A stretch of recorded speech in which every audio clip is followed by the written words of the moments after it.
A state delegate wants answers from the Department of Social Services amid staffing shortages, overwhelming caseloads, and in Richmond, a failure to meet state standards. Good evening, I'm Bill Fitzgerald. And I'm Janine Samuels. Problem solver Tyler Lane has more from the state leaders and how these shortfalls will impact those who rely on Medicaid for health care coverage. Tyler?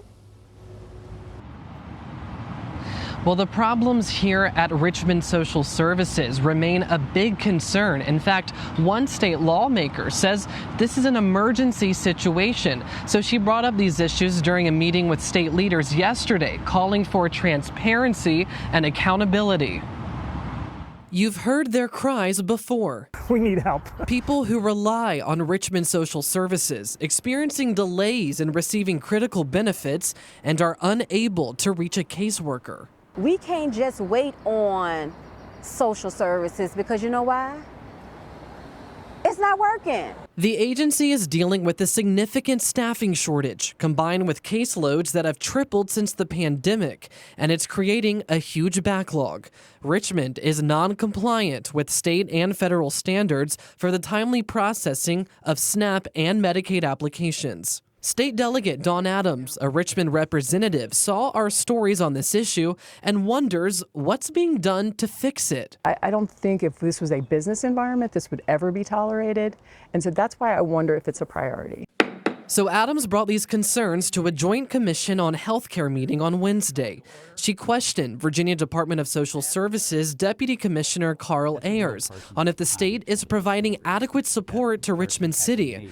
Adams was disappointed in the responses. It lacked any substance behind what was said. Ayers said that the state is limited in the assistance it can provide because Virginia is one of only 9 states in the country where the responsibility to give out benefits falls on the localities and not the state. However, he did say that the state has developed an individualized plan with Richmond Social Services to address their backlog, and that this plan goes beyond the support that the state provides for other localities.